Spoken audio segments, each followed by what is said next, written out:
back, students. After unit 10, this is next unit, unit 11 in block 3 of BGP 001 course, and title of unit 11 is Role of Civil Society and Media in Conflict Resolution. So what we are going to understand after going through this unit is you will understand the meaning of mass media and civil society. You will also understand role of media in post-conflict societies and how it is instrumental in peace building process. You will also understand relationship between civil society and media, and also you will see the role of media in the task of conflict resolution, means how media can help positive as well as negative role in dealing with the conflict situation and positive role towards conflict resolution.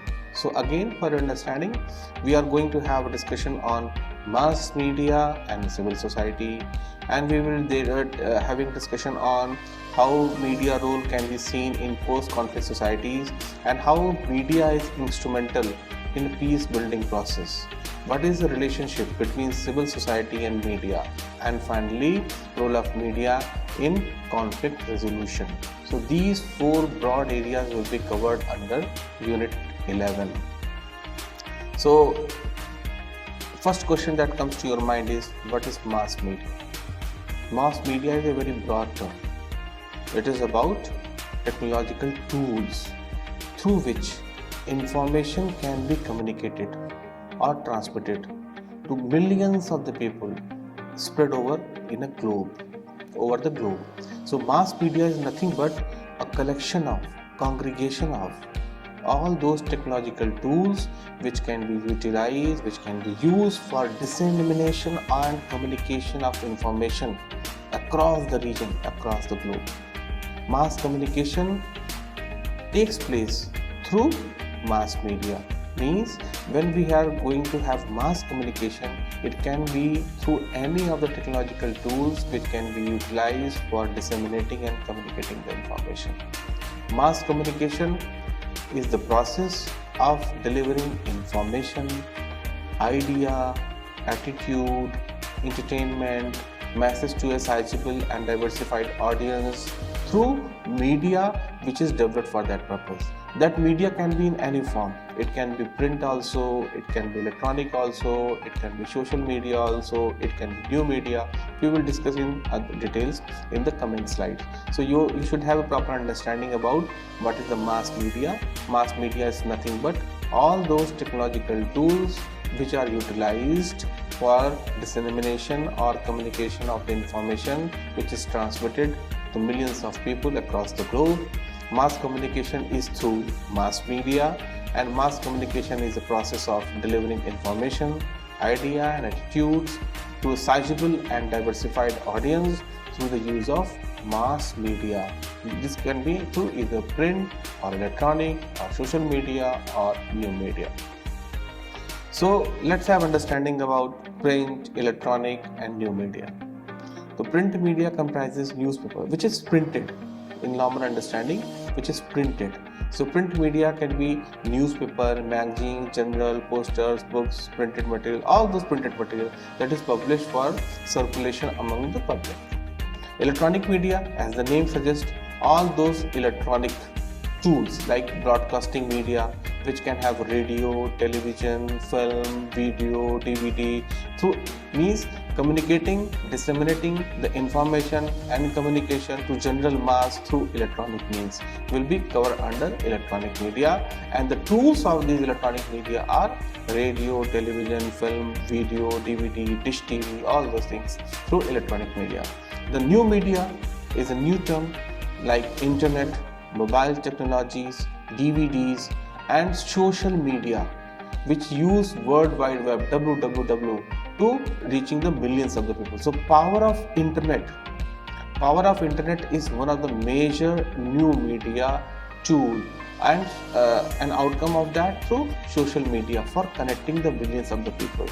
And what is the difference? What is the uniqueness of new media is it is fast. Through internet, the power of the internet and social media. It is fast, it is affordable, it is quick as compared to other modes of electronic media and print media. So when we see the mass media, so in the mass media you have combination of all three: print, electronic and new media, through newspaper, television, radio, films, through internet, social media. So they all are the part of mass media, and they have enormous influence on civil society. Now the question will be coming to your mind is, what is civil society? So we will discuss in next part of the slide. So first is, before going to civil society, after print media, let us go to citizen journalism. What is citizen journalism?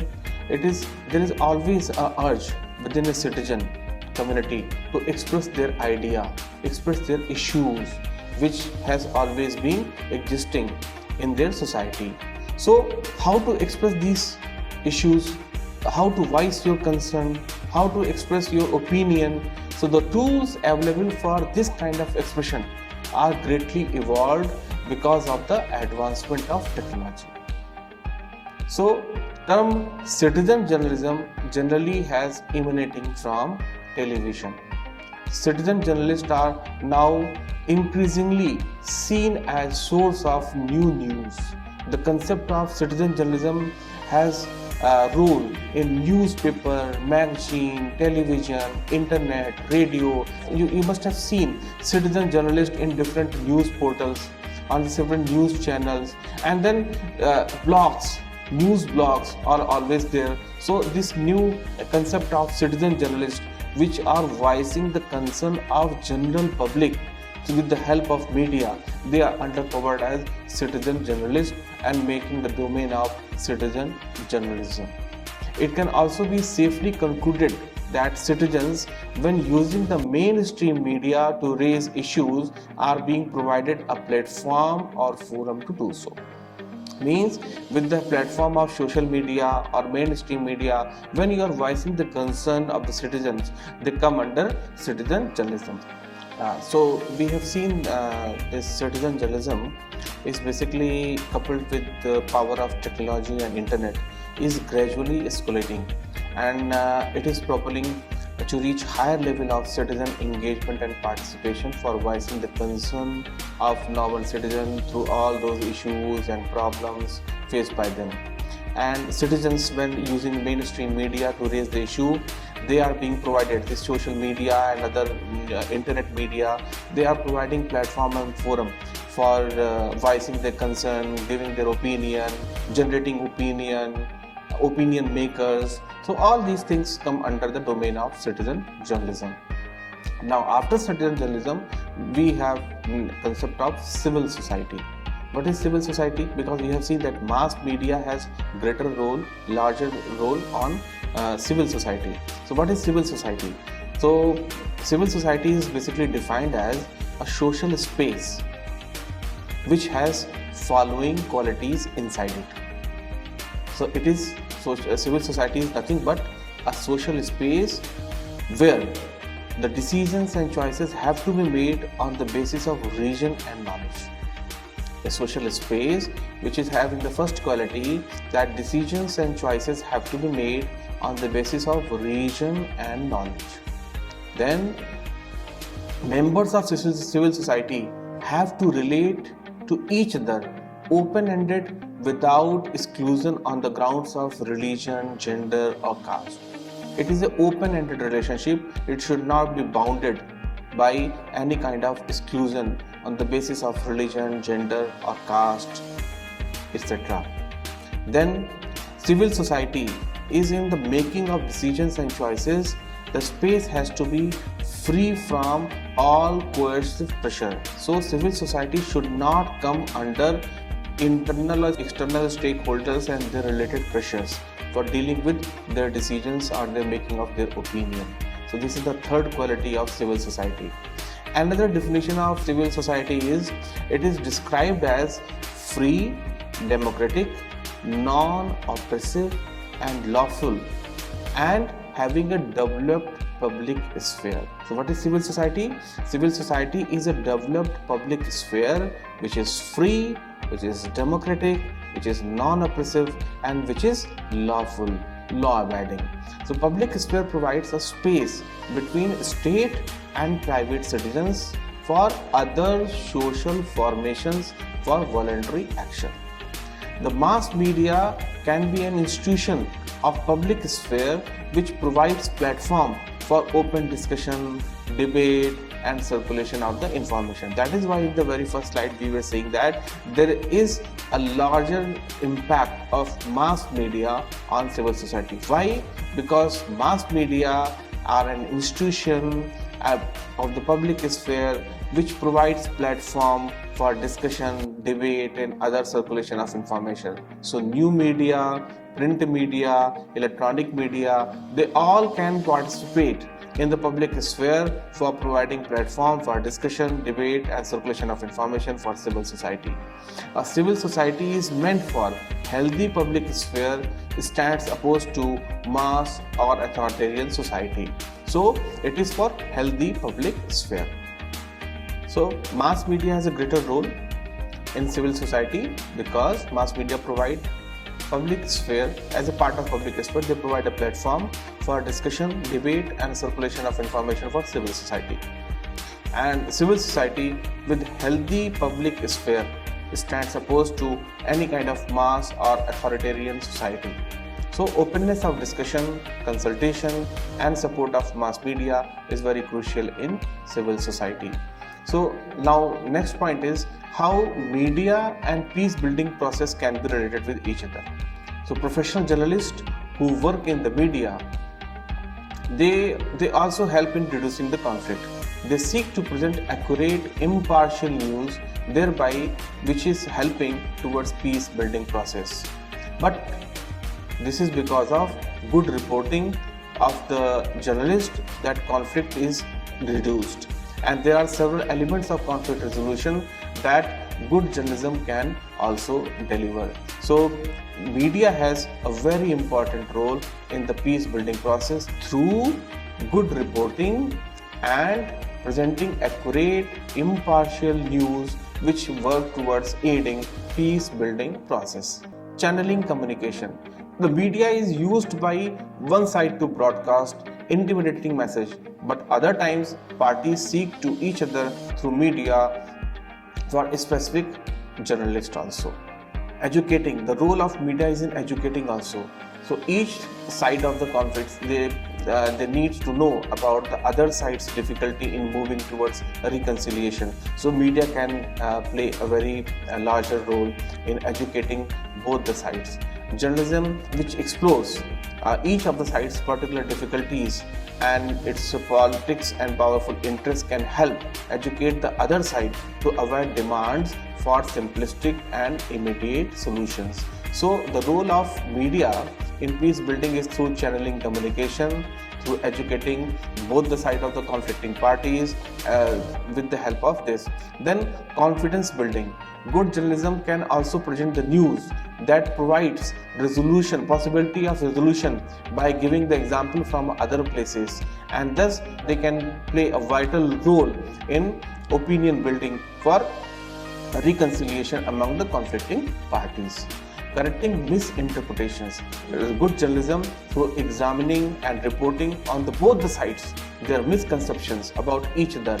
The media encourages disputing sides to revise their views, their opinion, and move closer towards reducing the conflict and making them human. Good journalism also does this by putting real people in the story and describing how the issues affect them. So that also helps in the peace building process. They also identify underlying interest. When a conflict, both sides need to understand the bottom line interest of each other. Good reporting helps in that. How? Asking tough questions and seeking out real meaning of what their leaders say. There's another importance of good journalism is towards emotional outlet. So in conflict resolution, there must be outlets for each side to express their grievances and anger, and they will explode in frustration. and making them worse. So what media can do? Media can provide important outlets by allowing both sides to speak, because what happens in the conflict situation, both the sides having their demands, their grievances, and they are under tremendous anger and pressure, which can reduce into frustration and making things worse. So some media should be there where they can express their concern, they can express their points. So good journalism provides a kind of important outlets for both the sides to speak their mind. Framing the conflict. In a conflict, describing the problem in a different way can reduce the tension and launch negotiation process. In good journalism, the editors, reporters, they always look the situation from a different perspective, different angle, alternative view. So they get a new insight which will attract audience of the same story. So good journalism can also help in reframing the conflict for both the sides, because it is helping both the sides to understand, perceive and given a different perception and perspective of the conflicting situation. Good journalism can also help in face saving and consensus building. When both the parties try to resolve a conflict, they must calm the fears of their supporters. This can be done through journalism. By reporting what they say, the media allows leaders in a conflict to conduct face saving and consensus building also, even reaching to the refugees and exiles in the faraway places for voicing their concern. And good journalism is solution building also. So when in the conflict, both sides must eventually present a specific proposal to respond to their grievances. Daily basis, good reporting does this by asking disputing parties what are their concerns, what are their solutions, instead of just repeating their rhetoric or grievances. So on a positive side towards solution building, these reporters, these good journalists, they can contact both the conflicting parties and they can ask for their claims, their voices, their concern, and they can provide their solutions also from their own side. Good journalism is a constant process of seeking solution. Means good journalism is solution oriented. It is also encouraging for balancing of power. So when conflicting groups, because of their inequalities, have to believe that they will give attention if they meet each other side in negotiation. So good journalism does and encourage negotiation, because reporting is impartial and balanced. So they help in encouraging balance of power. With the good journalism, there is also a concept of responsible journalism, which is very important in dealing with the conflict situation. So when journalism and journalists, they are dealing with the conflict situation or reporting about the conflicts, though there are certain practices that they need to adopt for reducing the conflict situation or working towards conflict resolution. The first is they should give all points dealing with the conflict. They should not give only partial view of a conflict. They should see all those different points, perspective dealing with the conflict or any situation under concern. They should not repeat grievances of only one side. Rather, they should go, speak and reflect the grievances of both the side of the conflict. They should examine conflicting parties, what they are seeking, what is the possibility of their withdrawal, is there any compromise can be done. Journalists should write about all these possibilities in their reporting, which helps in consensus building. So in analyzing the conflict, journalists can help in another way, because they can understand what diplomats and peace negotiators, what they are trying to achieve, so they can report it in their respective reporting with more reliably, because then conflicting parties will also rely on their reporting. In conflict analysis, they can identify more sources for going into detailed information, so that they can give a broader perspective of the conflict situation. By providing information, journalists make public far more well informed about the conflict, which is leading towards violence, and can assist in resolving the conflict. So in the previous section, we have seen that what those principles, rules that a journalist has to follow while dealing with the conflict situations. Now we see that how responsible journalism should avoid certain things during their reporting while they are dealing with the conflict situations. The first is their report should not be defamatory. It should not tell lies and should not twist the truth and the facts about the people, those who are involved in the conflict situations. It should not simply repeat which has already been reported somewhere else on some other media. So they should be very specific, something new, covering the new perspective of the situation, bringing out new forms or new ideas that are coming from conflicting situations and its resolution. They should not copy other news items and they should not repeat false information about the conflict. The citizen journalist should not use and should not look for intentionally harming other persons, those who are involved in conflicted situations. They should not accept bribes and they should not also do any special favor to anyone who are directly or indirectly dealing with those conflict situations. And the foremost and important thing is the good journalism is not for sale. It is going to report which is logical, which is true, which is reflecting the true concern of conflicting parties, their opinion, their concerns, their grievances, all those things. So it is not for sale, it is for the truthfulness. So after this, we go for checklist. What are those checklists that one should make when concerned journalist is dealing with conflict sensitive journalism? So what is the first thing? The first is avoid reporting a conflict as consisting of two opposing sides. The journalist should find other affected interests also and include their stories, opinion, goal in the news. Means wider perspective of conflict situation. It should not be only consisting of two opposing sides. There can be many other factors. There can be other affected interests also. So in the reporting, they should also be reflecting. Then they should avoid defining the conflict by quoting the leaders only and their demands. Again, it is asking for wider perspective.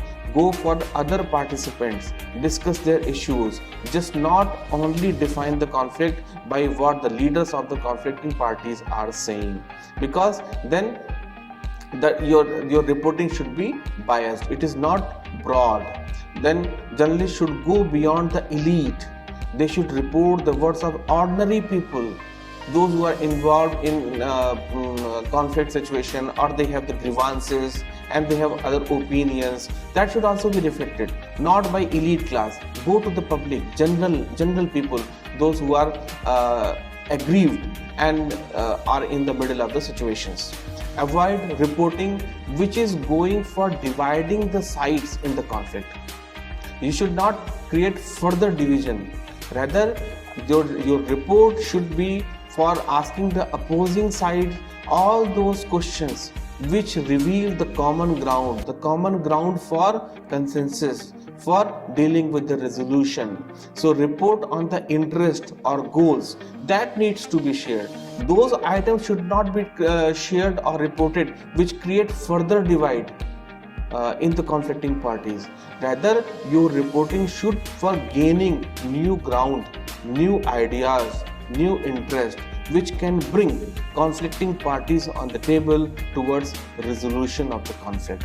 So conflict sensitive journalism is for resolution of the conflict, not further intensifying the conflicting situations. So this is the main broad theme, a broad checklist of conflict sensitive journalism that a journalist should see. They also should focus on suffering and fear of not only one side but all the sides. They should see all the sides. Again, my emphasis is on broader perspective of conflict situations. So when you concentrate on the broader perspective of conflict situation, so as a journalist you will report, you will focus suffering of all those involved in those situations, not only one side but for all the sides, and giving equal newsworthy sharing for everyone.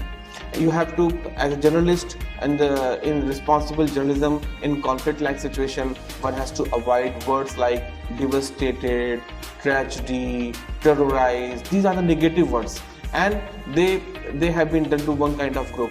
These kind of words put reporter on one side, means you are giving only one side reflection of the situation. So one should not use these kind of words. You should quote someone else and use the words. Only quote someone else and who uses these words. Don't use these words. Means any person, if he's using this kind of word, you can quote that person, but don't make their own words to your words. And avoid emotional and imprecise words, because they will further intensify the conflict situation. So one should try to avoid these words. Also, as a responsible journalist, one should not minimize the suffering, but use strong language also in a very careful manner. Avoid using the words like terrorist, extremist, fanatic. These words take sides and make other sides seem impossible to negotiate with. So call people when what they call themselves. Don't give your own wording on your own perception by giving them word like terrorist, extremist or fanatic. Also, journalists should avoid making an opinion into a fact. If someone claims something, state their name. Don't make their opinion your opinion. If they are saying something opinion, give their name and say that is their opinion, not your fact. You are simply, as a journalist, quoting their opinion. It is not an opinion of a journalist. One should also avoid waiting for leaders of one side to offer solution. Rather, as a responsible journalist, one should explore peace ideas wherever they come from, not just wait for the leaders to offer a solution, and put these ideas to the leaders and report their response. This will help in consensus building. This will help in breaking a new ground. This will help in a common ground where the conflicting parties can sit together and negotiate for resolution of the conflict. So this is all that we have discussed in this unit. I just make again reminder, let's say that what in brief we have discussed in this unit, that is about mass media and civil society. So mass media is nothing but technological tools for which information can be communicated, transmitted to the millions with the help of technological tools, and mass communication happens with mass media, through mass media. In mass communication, it is the process of delivering information, ideas, attitude, entertainment and message to a sizable and diversified audience. So what is mass media? Mass media is a combination of print media, electronic media and new media. And the new media, which is very fast, which is very happening, it is consisting of internet, mobile technology, DVDs, social media and all those internet media based on www, that is World Wide Web. So in mass media we have newspapers, television, radio, films, internet, which have enormous influence on civil society. Then citizen journalism we have discussed. Citizen journalists are now increasingly seen as a source of news because of the technological tools and advancement in communicating the information through social media and internet. And television has played a vital role in bringing citizen journalism in connection with the normal audience. So after this we have we need to have understanding about civil society. So what is civil society? A social space. So civil society is nothing but a social space having certain qualities, like decisions and choices have to be made on the basis of reason and knowledge, not because of any perceived notions. And second quality is that its members have to relate each other through open-ended, without exclusion on the grounds of religion, gender or caste. And the third quality is that decisions and choices of the civil society space is to be free from any outside interference or coercive pressures. Another definition of civil society says that it is free, democratic, non-oppressive and lawful organization which is having developed public sphere. Public sphere provides a space between state and private citizens for social formations and voluntary actions. Then we had discussed about media and peace building. After that, we have seen that what is the role of media in peace building through channeling communication, through educating, through its journalism, through its confidence building, through correcting misinterpretations or misperceptions, making them human. Then they identify underlying interests of the conflicting parties. They create emotional outlet. Emotional outlet means in conflict resolution, there must be some outlets for each side to express their grievances. There should be a platform. The citizen journalists provide a kind of platform. Civil society provide a kind of platform for the emotional outlet. Framing of the conflict. In conflict describing problem, different way can reduce tension and launch negotiations if they are framing in certain different ways. And it is a solution building also. Good journalism is a constant process of seeking solutions. It encourages balance of power. Then responsible journalism. When journalist is dealing with the conflict situations or any conflict, then they should behave like a responsible journalist. So there are some do's and don'ts that have been discussed, like they should seek all possible perspective or items and concerns about the conflicting situation. So they should, while undergoing conflict analysis, they can identify more sources for giving the information. So this will help them giving broader perspective of conflict situation rather siding with one side of the conflicting parties. Then they have to, as a responsible journalism, they should not use defamatory words. They should not repeat false information. They should not intentionally harm other persons. And as a responsible journalist, one is not supposed to accept bribes or do any special favors. And remember one thing, good journalism is not for sale. It is for reporting the fact of the conflict situations. So along with the responsible journalism, whatever the do's and don'ts have been communicated, there are some checklists when journalist is reporting a conflict sensitive situations. So one has to go beyond the elite and report the words of the ordinary people. Avoid only reporting what is dividing the sides. Rather, one should report new common ground which can play a vital role in negotiation and bringing conflict down and coming towards conflict resolution. They should also avoid focusing on suffering of only one side. Tell the suffering of all the sides. Don't just quote the elite, quote the ordinary people involved. They are suffering. Wider coverage, wider perspective. They should, and also avoid emotional and imprecise words because they give different meaning and create problem and further division in the conflict parties. Do not minimize suffering, but use strong language very carefully. Avoid words like terrorist, extremist, fanatic. Avoid waiting for the leaders for provide solution. Rather, as a journalist, go for detailed reporting. Explore new ideas, peace ideas, which can come from the ordinary citizens also, and collect those ideas. Make a meaningful ground and then talk to the leaders and ask for their responses. Maybe this can open a ground for conflict resolution, discussion and dialogue. So with this, our unit number 11 is over. In the next sessions, we will meet you again over unit number 12, which will be dealing with the role of international and transnational organizations. So in that unit, we will study, we will discuss, we will elaborate, we will illustrate about United Nations, how and why United Nations was not so successful in enforcing peace in the world. What is the role of UN in achieving disarmament, dealing with the menace of terrorism? What are the different roles and functions of one of the organization of UN, that is University of Peace? What is the role of NATO, North Atlantic Treaty Organization, in maintaining peace and security at the regional level, and role of non-governmental transnational organization in promoting international peace? So till we meet for elaborate discussion on Unit 12, till then, bye. Thank you.